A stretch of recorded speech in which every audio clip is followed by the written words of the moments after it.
I'm the last one to leave this morning, and it's about 10 to 8. So I'm getting actually an earlier start than I had been, which is weird. As I've said before,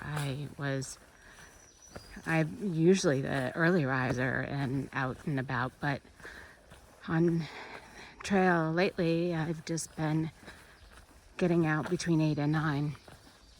I'm wearing my full rain gear right now, including my rain skirt and my shell, although I may be taking it off if I start to get warm.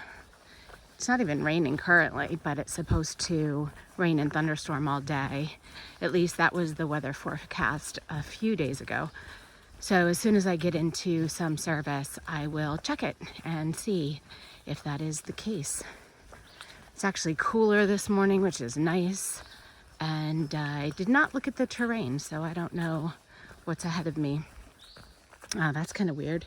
So you can see, maybe you can't, there's like this line of wet and then dry. So I wonder if it hasn't rained here.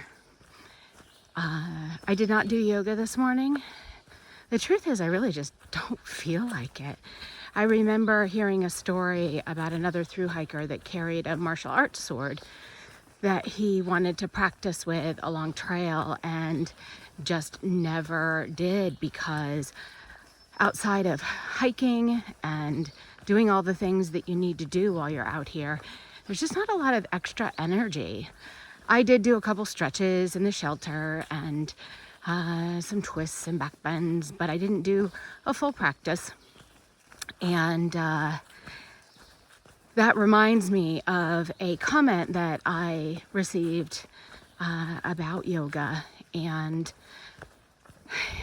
you know, for me, yoga isn't necessarily just the body stuff, right? That's only one part. There's 8 limbs to yoga. And so when I say I practice yoga, I really practice all 8 limbs. And so even when I don't do the asana or the physical practice, I'm trying to do yoga all day long. And that's the way that I think and feel and respond to my feelings and interact with people and nature and all the things. It's all yoga. One element of yoga is something called tapas, which is discipline. And so I practice discipline every morning when I wake up tired and not feeling like getting up and hiking. And yet I get up, I pack up, and I hike. Discipline, that's tapas. Another thing I practice is a parigraha, or non-attachment. And so that is kind of a dealing with the things that I like and the things that I don't like, and my desires and aversions. And, you know, I want to be dry because I like it. I don't like to be wet.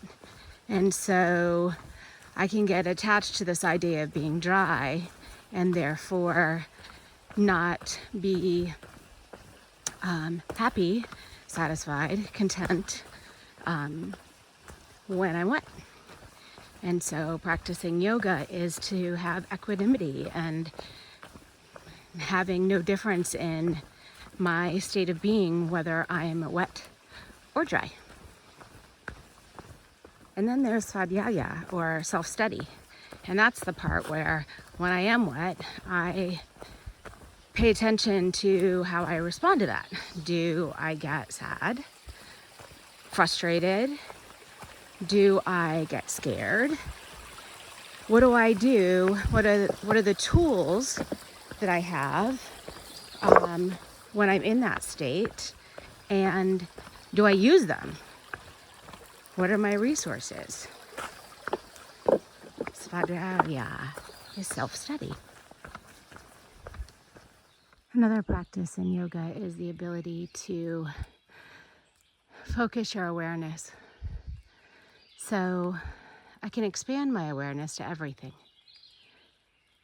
what I'm hearing, the birds, the raindrops, what I'm seeing, the texture of the bark, color of the leaves, the pine needles, what I'm feeling, the rain on my skin, the temperature of the air, my heartbeat. I can open and expand to have it all present at all times. Or I can narrow it and focus solely on the roots of this tree, tuning everything out but the roots of the tree. Or closing my eyes and just hearing the sound of the birds. And this practice of awareness and concentration and pratyahara, withdrawing of the senses, shows me that I get to decide what I'm experiencing. I do get to create my world because it's my choice what to bring into focus and what to push out of focus. And the more I practice that, the better I get at it.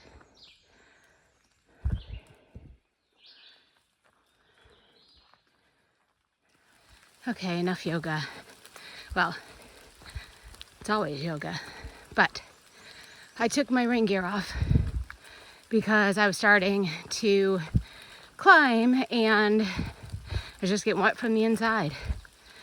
It's starting to rain a little bit more, but I think today I'm just going to be getting wet. It's humid and it's warm, so I am just gonna leave it off and get wet. I'm probably gonna put my phone away because it is humid and starting to rain, but I will connect later. Okay, I'm soaked, but I had to get my phone out for this. So the footbridge that goes over this creek is washed out. So the only way to get across is to ford it, which is basically walk across. So that is what I'm about to do. No use trying to keep my feet dry today.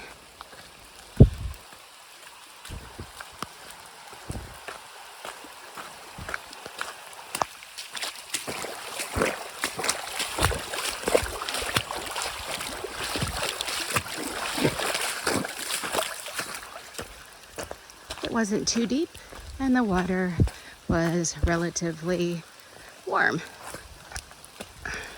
All right, time to put the phone away. It's still raining. Look at this cute little awesome thing. Ah, so many details. So fun to find something like this in the middle of the woods. I know it doesn't follow leave no trace principles, but it's delightful nonetheless.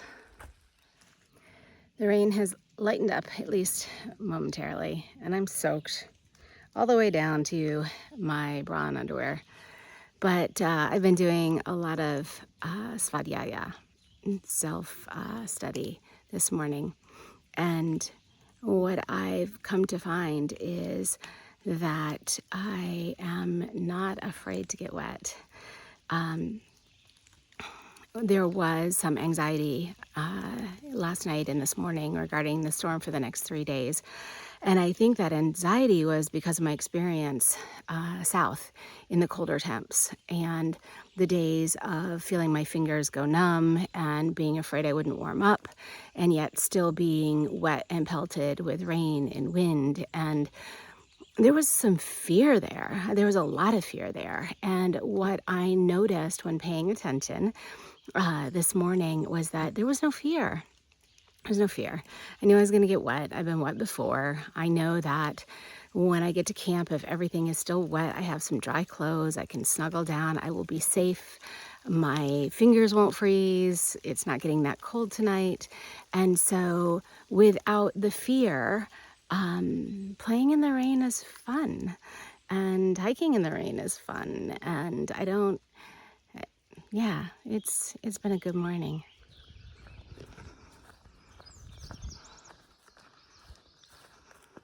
The grass just looks so fuzzy in through here.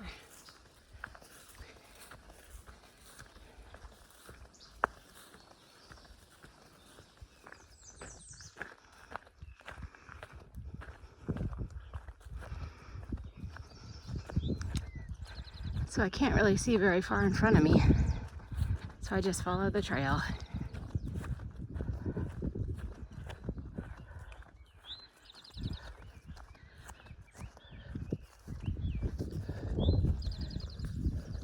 So my phone died up in that fog, up in all that humidity. It just wouldn't work. And I was really worried about that. So I shut it off and I've been putting it away, but the humidity is kind of down. And so I'm testing it out now, but I'm not going to keep it out because if I don't have a phone, I don't have a map.